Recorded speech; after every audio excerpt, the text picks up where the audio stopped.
Hello, welcome back. It is so good to see you, and if you're new here, it's really nice to meet you. I'm Monty, and here we talk about all things science fiction, fantasy, especially when they have a little bit of romance in them. And today we are talking about a fantasy series. So first things first, Labyrinth was a staple of my childhood. I grew up watching that movie many times. And of course, my romance-loving self swooned over David Bowie and Jennifer Connelly in that ballroom scene. I wanted the dress, I wanted the hair, I wanted to be able to do the Venetian waltz with Jareth, but there's always been one big problem with Labyrinth, and even little Monty realized it. Now, I may not have known the word problematic back then, but I certainly knew it was strange that a grown man was in love with a 16-year-old girl. Like, it's just weird.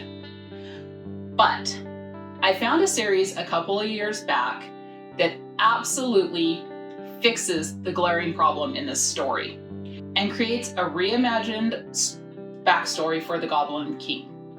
And that is the Shadowlands series by Shona Husk. It's a 3-book series with a short story prequel that takes the idea of the Goblin King and his little goblin minions and adds new depth to the characters and puts a very romantic spin on the entire story. And so I thought I should probably share these with you. So if you're into it, without further ado, let's talk about them. All right, so the first book is the prequel, and that's The Summons. It's super short. It was a free downloadable, and pretty much the story starts with teenage Eliza. She's at a house party, and she's had just a little bit too much to drink. And of course, some low-life douchebag decides he no longer understands the meaning of the word no. Eliza panics when she can't make the scumbag stop and calls on the Goblin King to save her. Now, in this story, it explains that Eliza knows how to summon the Goblin King because her mama told her about some urban legend about it. But I like to believe no, she just watched Labyrinth and has that scene, Goblin King, wherever you may be, living in her head rent-free, just like it lives in mine. But unlike me, her summons works. And the hideous Goblin King shows up and is pissed that he's been summoned by a teenager and now has to do her bidding. But he quickly assesses the situation and sees that Eliza is actually in trouble.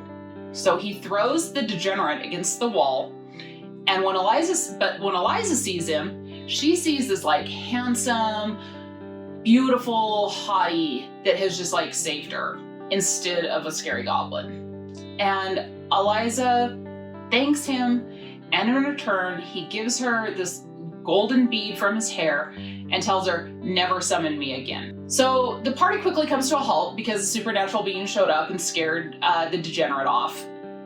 But Eliza isn't quite sure if what she saw was real or if it was a dream, but nonetheless, she writes a thank you note, puts it on her back porch along with all the leftover beer from the party to say thank you to the Goblin King, and she never forgets him. And that's the prequel. Book 1 is The Goblin King, and it opens flash forward 7 years. There is another summons, same girl, same Goblin King, little different circumstances. Now, Eliza's all grown up, but she finds herself in a very overwhelming predicament. Her fiancé is cheating on her, but she can't leave him because he's coerced her into marriage and is currently blackmailing her to keep her with him by saying that if she doesn't stay with him, he will turn over all these crazy documents to the police that show that her father, who's a lawyer and owns the family law firm, is this horrible white-collar criminal. He'll go to prison, the family firm will be in ruins, Eliza might lose her trust fund. So in a drunken moment of desperation, Eliza summons the Goblin King again and begs him to take her far away from all of this. He shows up again, and this time he complies and takes her to the Shadowlands to live as his queen. And that's the setup of the book. Once Eliza is taken to the Shadowlands, we learn that the Goblin King was once a human man, who can appear both in his goblin form and his human form, in the human realm, which is like referred to as the fixed realm. His name is Roan, and he is a Celtic warrior that was cursed to live as a goblin in the Shadowlands by a druid priest when a plot to overthrow the Roman invaders goes bad. However, Roan was not the only one that was cursed to this life. His band of loyal warriors, along with the druid priest, were all cursed together. Most of the warriors that were first sent with Roan have fallen to the curse, meaning they've become fully goblin and lived the goblin horde in the Shadowlands, or they've met their final end. There are only 3 left of the original band: Roan, his brother Dai, and their companion Alfrey, who's another warrior. I know that this is kind of a lot, but that's the backstory, and you're given it pretty quickly. So now Roan has his queen, and he didn't even have to steal her. He simply did what she requested. But this whole love story is a little more complicated than what Eliza was dreaming about. Roan's heart has been replaced with a cold lump of gold as punishment, and now he only desires possessions. Trinkets, jewelry, gold are really what he craves, and companionship is just a means to spend his last remaining days before he becomes completely goblin and joins the horde with a distraction.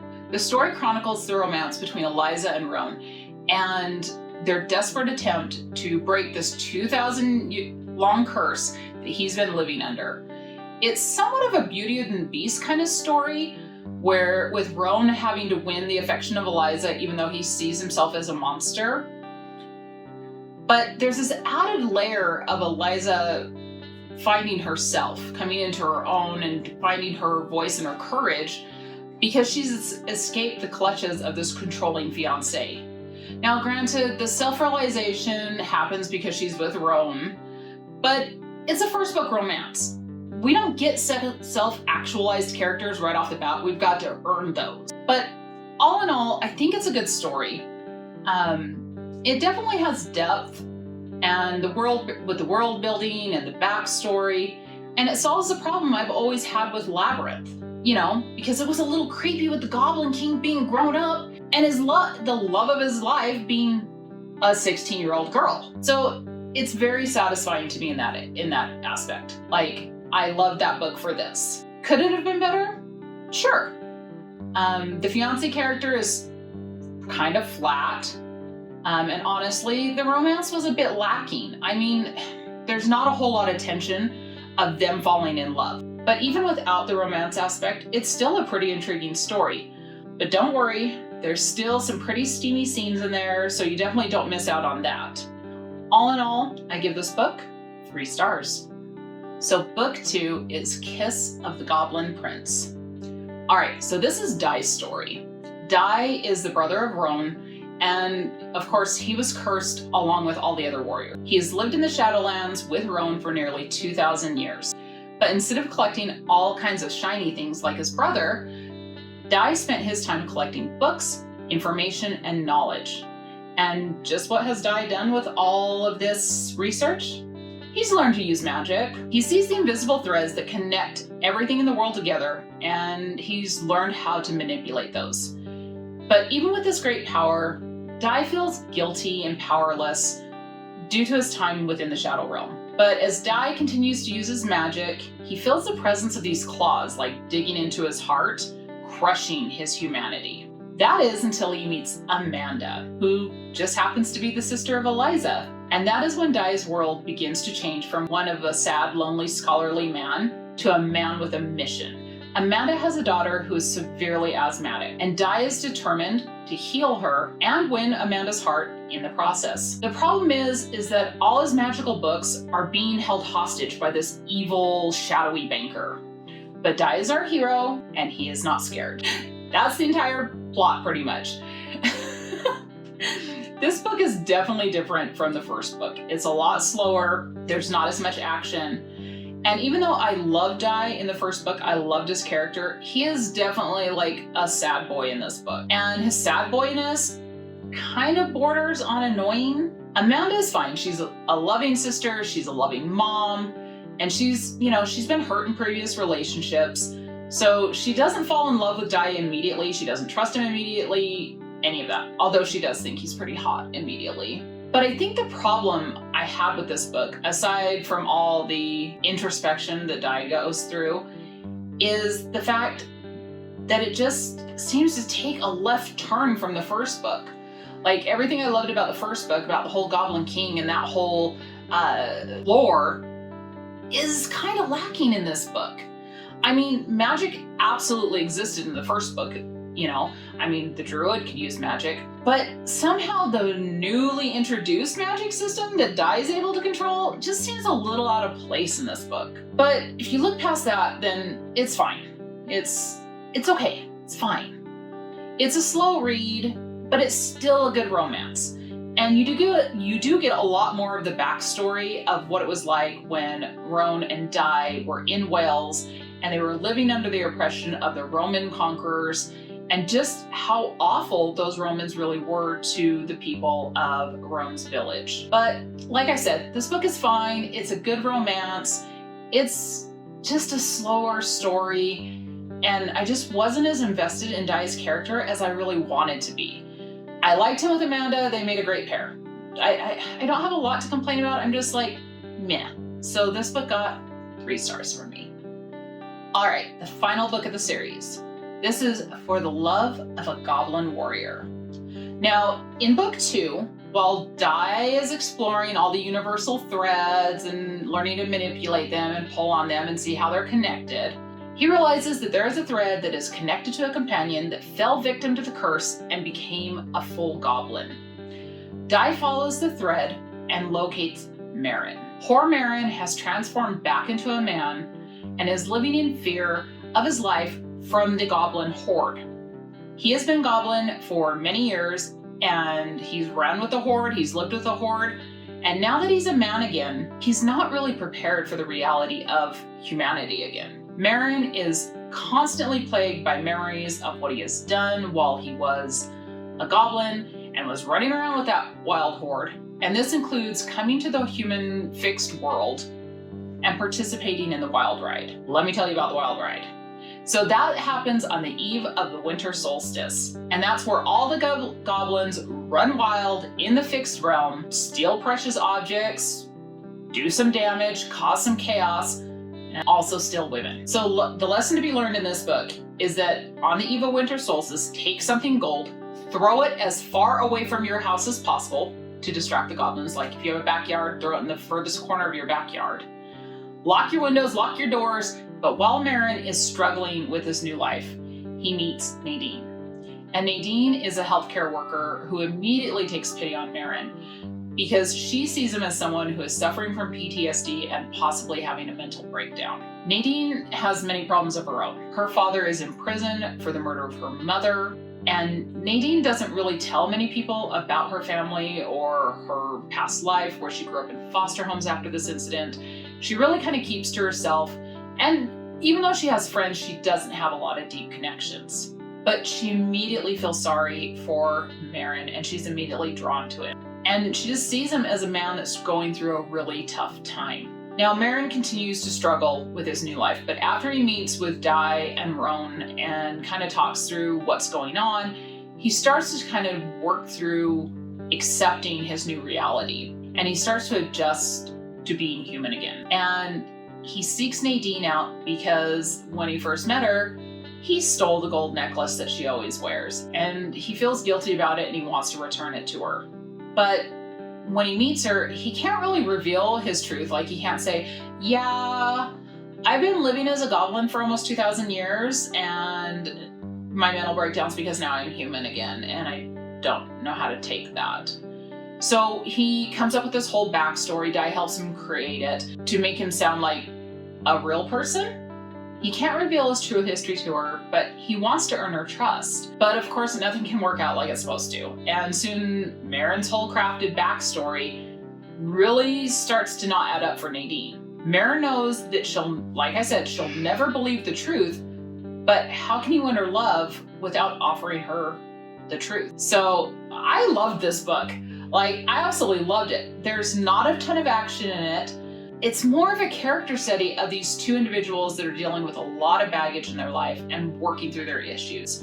Marin is like the perfect fish out of water character, because being human, then transforming into a goblin, living like that for nearly 2,000 years, then transforming back to a man, I mean, that's just gonna take a toll on anyone. And Marin was one of the first that fell to that curse. So, like, he's lived as a goblin for many lifetimes. And even though he retained his memories and the idea of himself being human while he's goblin, he still had to survive with this, like, crazy horde of, like, bloodthirsty, gold-obsessed goblins. And he has a lot of guilt and shame about what he did during that time. I mean, granted, he was surviving, but he still feels really bad about all the things he did. And those emotions that he has are just like super palpable on the pages. And I also love Nadine because she is a fully actualized character. Like, she is a full-grown woman who has a career, she has her self-identity, she has a whole backstory. She's a very well-developed character. She's had a whole life on her own before she meets Marin. But she's also carrying around a lot of hurt, a lot of guilt, a lot of shame because of the fact that her father is in prison for murder. And not just murder, but the murder of her mother. So Marin has a past, Nadine has a past, and they have to reconcile all of that in order to be together. You know, it's funny because the main conflict of the story isn't some, like, baddie that's doing anything to him. It's that Marin can't be honest with Nadine, and she can't trust him because his story doesn't make sense. So this is such a sweet story. It was such a sweeter story than the first book by far, and I think it's a sweeter story with a lot more depth than the second book had. I really liked how the author dealt with Marin coming to terms with his humanity and just what that would look like. And plus, it really does provide a really great conclusion for this entire tale. This book got 4 stars from me. Okay, so I do have some sad news about these books.